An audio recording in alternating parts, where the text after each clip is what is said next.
Warning: the following episode contains descriptions of adult language, violence, and death. Viewer discretion is advised.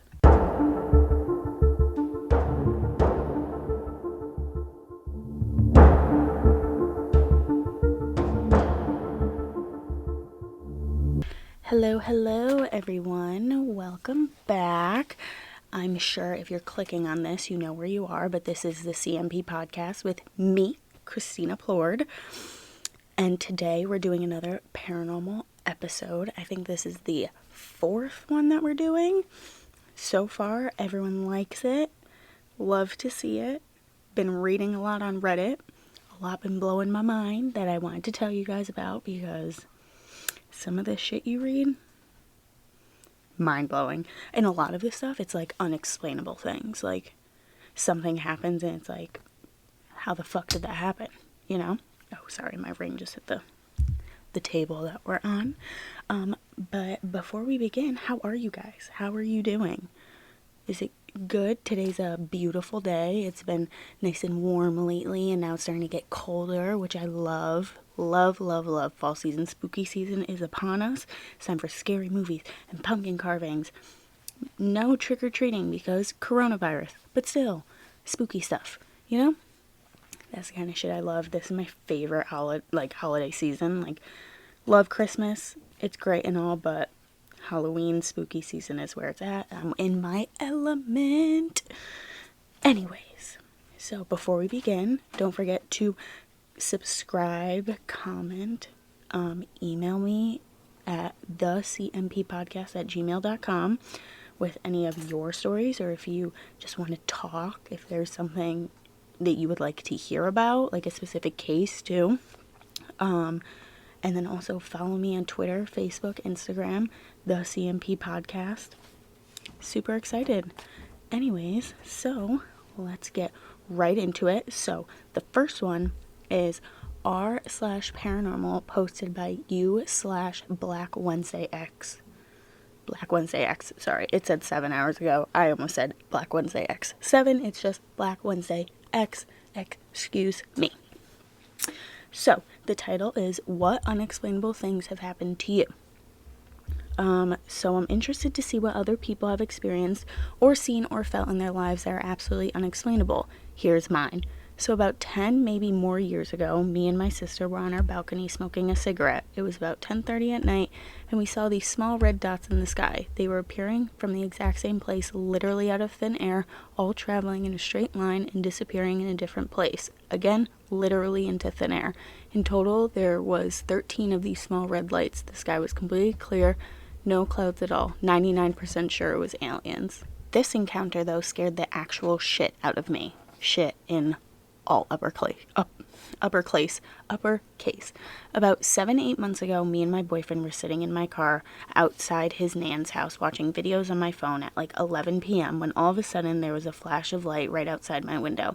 Like as if someone held a camera up to the car window and took a picture of us with the flash on. I know for sure I wasn't tripping. Me and my boyfriend looked at each other at the same time, and I was like, "Did you see that?" He said. That flash of light? I was like, yes, there was no one around at all. I did Google it because I was so freaked out. And other people have seen it too. This flash was about 2 inches from my face, just the other side of the car window. Never found out what it was. This happened to anyone else? Any ideas what could have happened there? Interested to see. Well, first of all, if I'm sitting in a car and all of a sudden I see a flash as if it's a camera, you know what I'm telling my boyfriend to do? Throw that shit in reverse and we're fucking skedaddling out of there, because fuck that. Because what if it was a person taking a picture of you? Scary. Like, for example, when I was in elementary school, I don't remember this, but this is what my mom told me, but she said that during, like, because you would wait at the bus stop, like, right in your driveway in elementary school, and she said, like, for like a month, this guy kept driving by, and then he started taking pictures of us with the flash on, so they had to call the town, and then we had to stop standing outside in our driveways until they, like, figured out what was going on. I never heard what was going on, like, what ended up happening with that. I mean, I remember, like, then eventually we could just stand in the driveway again, but yeah, super creepy. I would have been out of there, you don't know, but also, maybe it was an alien? I don't know. Do you guys believe in aliens? I believe in aliens. I believe in aliens to the point where it's like, there has to be something else out there. Like, the universe is so big. I don't know what it is. I don't know if I believe in, like, the normal, like, green people with big heads and big eyes and shit. But I think it's because we don't know. They could literally look just like us and then just be on another planet, you know? We don't know. But I want to know. I would love to know if there was aliens. Like, if an alien actually came down, I mean, as long as they're nice, obviously. If they want to, like, kill us and, like, stay away from me. But if they're nice, I would love to, like, sit down and be like, let me ask you some questions. What shit have you seen? What is out there? I'm so curious about that, because think about it, we're never, like, us specifically in our lifetime, like me specifically in my lifetime, I will never leave, like, Earth. Like, I will never see space in real life.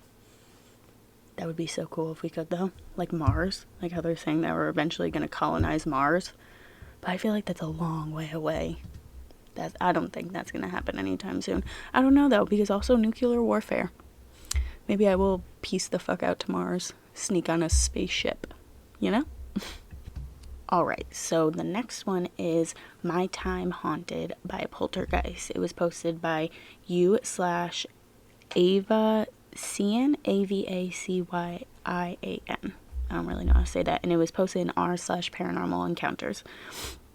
So, it says, when I was around the age of 11, I lived with my family in Maddox, North Dakota. Maddock?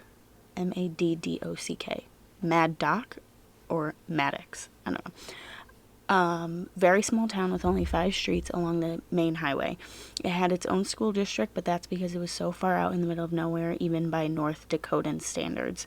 I remember my mother having to drive several miles east just to get a signal on her phone. This was back in 2009.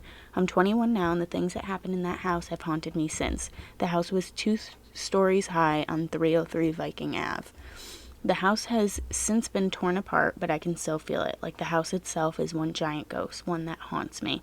It was one of the first to be built in the town, dating back about 130 years ago. I don't know the history of the house, but somehow it came to be owned by my grandmother on my mother's side. Stepping into the house was like stepping into an icebox. I do have to preface this experience with how I am not new to paranormal phenomenon. I grew up in a very spiritual household, and I guess I became sort of a magnet, but nothing prepared me for this. But stepping into the house, you could feel its cold, dead grip grasp you. Wow, what descriptive, like, I will say, like, I love reading these stories where they really, like, describe what it's like. Because, you know, like, some, like, they're super vague. And it's just like, oh, okay. But, like, stuff like this, like, cold, dead grip grasp, like, it's like you can feel it, you know? It really, like, puts into perspective, like, what it was like stepping into the house. I don't know, that's just, like, personal opinion. Don't get me wrong, I like reading, like, the short ones, because those are still, like, cool. Those are, like, the creepypastas, like, 1 sentence or, like, 3-word scary stories, like, stuff like that, you know? Alright. It left you paranoid and sleep deprived. I stopped being able to sleep in my room alone, so I had to have our large German Shepherd sleep in my bed every night with me. Every night there used to be something in the corner of my room watching down at me. Obviously, if I look back on it, this is exactly when my sleep paralysis started, but I like to tell myself it didn't start until I was a freshman in high school, but I know better. If the power went out, then I would start to freak out. I was afraid whatever monster sat on my bed at night would come for me in the darkness. This is how the haunting started, with the paranoia and the fear of sleeping. Then came the figures we would see at the end of the hall, then things flying off the wall, or counters. Then the threat of physical violence started. We would be pushed down the stairs. Sometimes it would be a subtle fall, but sometimes you would feel cold hands on your back as they pushed you, but you could always see the shadow at the end of the hall, its faceless shadow towering in the dimly lit hallway. We only lived there for about 6 months, and we quickly left back to the sunny coast of California. The last thing that happened to us before moving back was during the holiday season. We were all sitting in the living room, me, my mother, and father watching TV, and then without warning, all the pictures flew off the walls. Things we had up on shelves flew from their homes, glass shattering on the other side of the room from where it belonged. Then about 2 weeks later we moved, but sometimes I think that part of the house came with us. What the fuck? See, this story is like, this is the shit like you see in movies, like The Conjuring and shit, where they're like, oh, that's fake. Like, this is the shit that gets made into a movie. I mean, don't get me wrong, the Conjuring movies, you cannot be a horror fan and like spooky season, paranormal, like all that stuff, and not be like, they definitely exaggerated some aspects. If you've read up on it, like, it's a movie, like they have to make money, you know? But still a fan of those movies. I don't know how you guys feel, but I love those movies. I'm so excited for the next one to come out. I still have to watch The Nun. I haven't watched that one yet. Super, maybe I'll watch that one tonight. Get into the mood. Light some candles and relax. But yeah, no, that's a story that gets made into a movie. I would do exactly what her family did. I would get the flying fuck out of there, all the way back. Nope, I wouldn't stay there. I mean, granted, it's also hard to say, because some people, they like have to stay, you know, like it's hard to just sell a house. Like, you don't know their financial situation. It's hard to just be like, all right, bye, peace out, I'm out. Like, some people, like, they literally cannot leave, and I can only imagine the fear with that. Like, you're literally stuck there. I think I'd move back in with my parents. I'd be like, hey, I'm moving in, and I'm gonna own this house until it gets sold, you know? That's just me personally. I don't know. Alright, so the next one. r/paranormal, posted by you/pawn moves. Something strange. Where's the D, Christina? I don't know. Something strange happened last night. Yesterday was my grandfather's funeral. We were at his home after the funeral, and around 8:30 p.m. we're sitting around the fire. My 4-year-old daughter came out to the porch and said, "Mommy, I see an angel." We told her, "Yeah, baby, there's an angel right there," referencing the angel statue just outside the Lani. What's a Lani? Is that like a... Let's look it up. What is a Lani? I've never heard of that before. Lani. Let's see. Enter. You know, I mean, if my computer would work. Oh, there we go. It's loading. It's a porch or veranda. Oh, it's Hawaiian. Ooh. Alani. I would love to go to Hawaii. I think the people there, just like their culture and everything, like, I have so much respect for it. They're so, like, I just think they're like beautiful people. Does that make sense? Like, they're just like culture and everything. I would love to just meet some, like, in Hawaii and just like really like experience what their culture is like. And with respect, obviously, we always hear of stories of people like going somewhere and they're like, oh, that's my culture. Like, no, it's their culture. But I would love to like experience just to get more of like an understanding of it, because you can only read so much until you actually see it in front of you, you know? That's just me personally. All right. You know, I realize I say me personally a lot. I need to stop doing that. I'm gonna say it now. If I do it again, comment and be like, Christina, you're doing it. Annoying. Oh, I annoy myself sometimes. All right. Back to the story. 4-year-old girl replied. It went from 4-year-old daughter to 4-year-old girl. 4-year-old girl replies, "No, there's another one in the tree. He said to tell you he can hear you." She also mentioned that the angel was being eaten by something else. Oh. 4-year-old daughter has never in her life pretended to see something that the rest of us cannot. I'm very concerned and interested in what this could mean. Has anyone experienced anything like this? I feel like this was a very nonchalant story for the fact that she literally said the angel was being eaten by something. I would have been like, what? Let's get inside, please. But I want to know like how she knew she was in. I mean, I would have like asked her like, well, what does the angel look like? Unless the angel looked like the statue, like what like we imagine angels to be like. I don't know. I think I'd be concerned. I mean, all he said was he can hear you. I don't know if like but that's also scary that he was like she was watching him being eaten. Like, what? I've never heard of that before. That's creepy. Interesting. Very interesting. Alright, so the next one is from r/paranormal encounters, posted by you/sweaters and. It's either sweaters and or sweater sand. It's all one word. So the title is "My Sleep Paralysis Got Too Real." Ever since I was a little kid, I've had weird experiences in my house. I always thought that there was a woman spirit in my closet, so much so that my parents had me move bedrooms when I was 11 because I kept having nightmares about her coming out of my closet and watching me sleep. But when I moved bedrooms, she followed me. She looks like an old lady with gray hair wearing a black dress. I've always felt her presence, but I've grown used to it as I've gotten older. I'm 21 now. She doesn't necessarily scare me anymore, but it's definitely a little creepy still. The other night was my first experience with full-on sleep paralysis. I was having a dream that I was in a house with a bunch of kids around the ages of 12 or 13, and I was trying to save them from some demon that was trying to kill them. Me and one of the girls hid in a closet in the house, and the demon opened the door.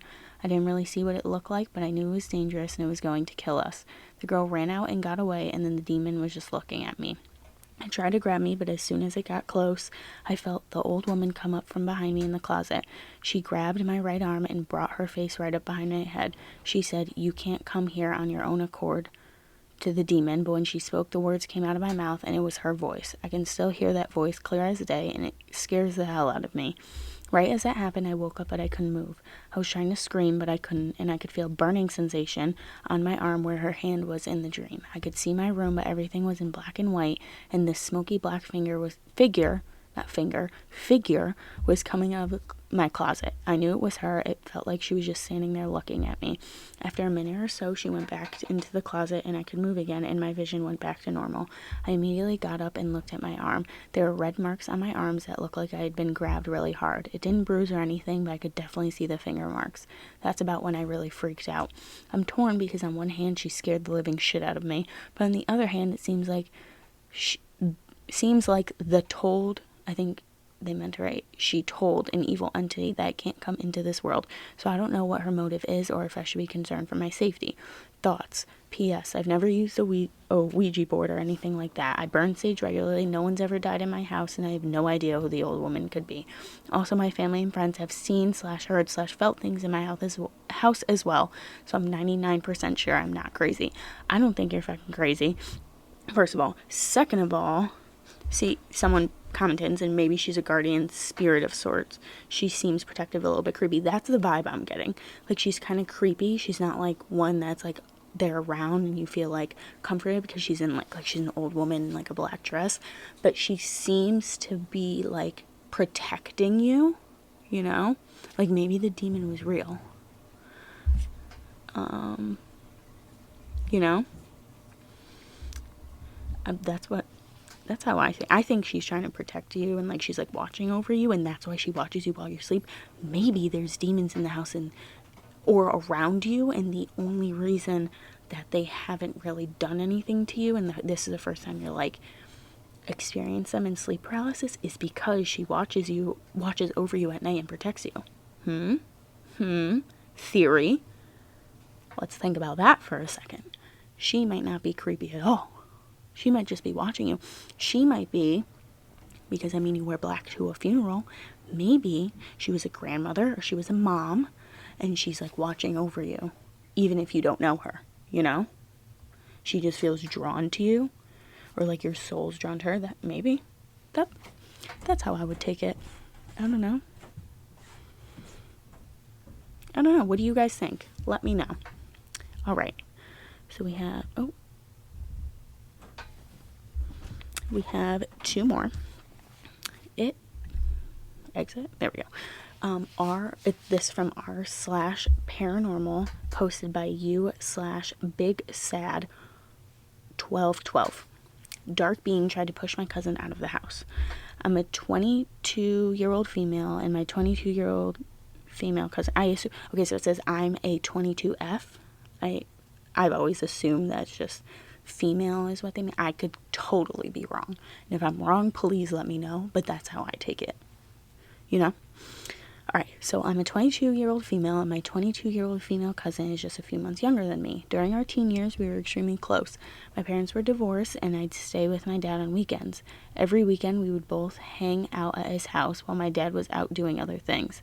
I always had strange experiences in that house on my own. There was a lot of evil there. This particular weekend, though, the house wanted to push my cousin out. When they say house, it makes me think of that movie, Monster House. You guys remember that movie where, like, the lady died in the basement and like she became the house, and the house was like super creepy. That movie gave me nightmares for weeks. I think I was like, I don't know what year it came out, but I think I was only like 10 or 11 when I watched it. Literally could not sleep for weeks. To this day, it's just like, you know, when you have like such a scary experience with something as a child that even once you're older, you're so like, nope, I'm good. I don't want to watch that. But like, even if I watch it now, I doubt I'd have nightmares. But still, it just like gave me such like a scared feeling. I was convinced my house was going to eat me. Convinced. Moving on. My cousin and I had been listening to a song together on my phone. It was The Cave by Mumford & Sons. Great song. I generally liked the song, but for whatever reason, she was really freaked out by it and thought the song had a creepy vibe. Later on, I ended up somehow losing my phone in the house. We checked everywhere multiple times. I specifically remember checking the kitchen in depth multiple times, but after a while of searching, my phone was magically placed perfectly in the middle of the kitchen counter, and it was playing The Cave by Mumford & Sons on a low, creepy volume. Oh, that's creepy. Yep.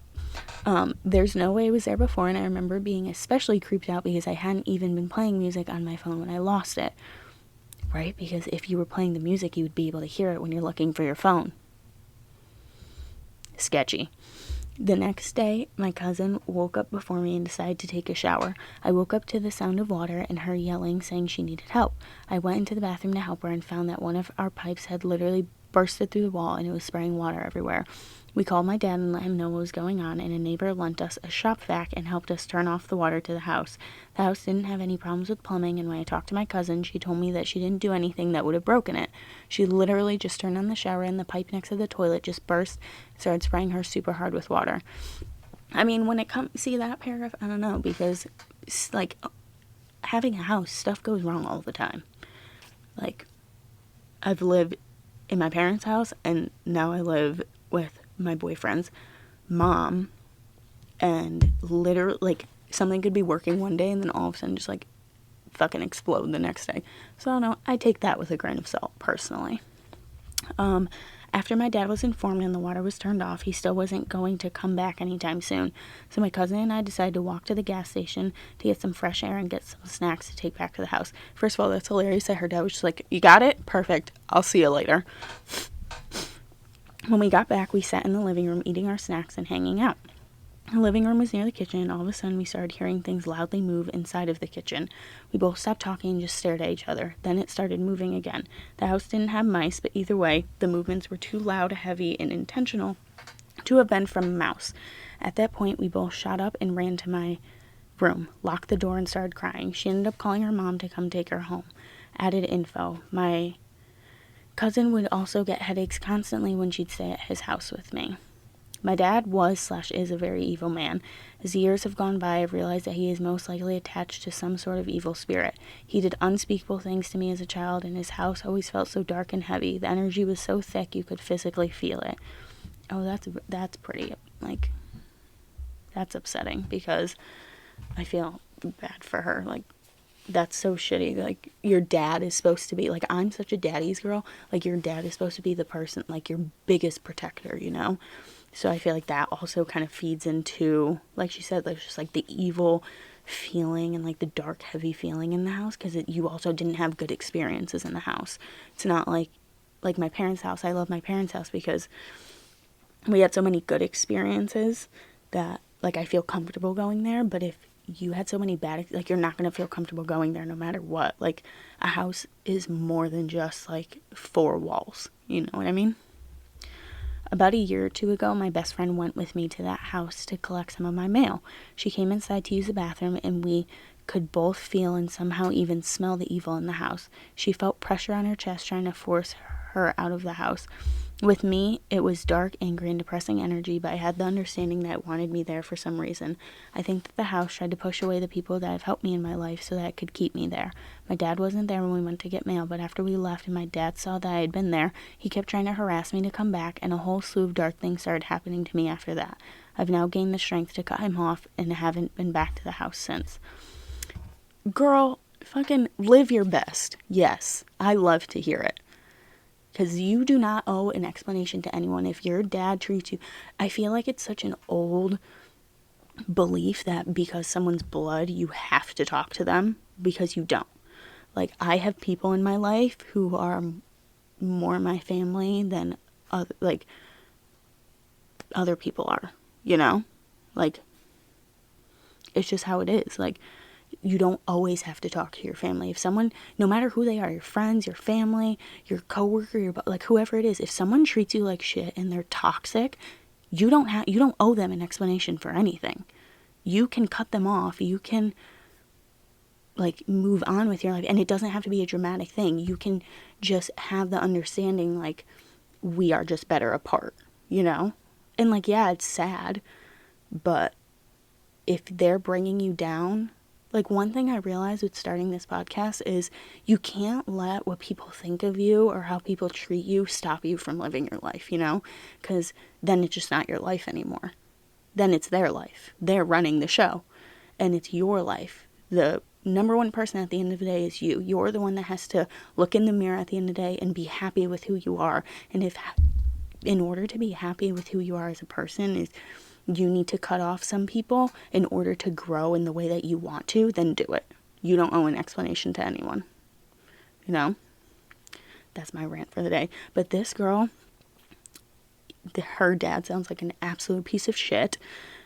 Fucking, she is such a strong girl, because it also it's a lot easier to say than to do it. You know, like it's really hard when you have history with someone and you love someone, because then we're not saying she doesn't, like, it's her dad. Like, I'm sure in some capacity she does care for him and any other people in your life. Like, in some capacity you do care for them, and it's hard to cut people off. It's not an easy thing at all.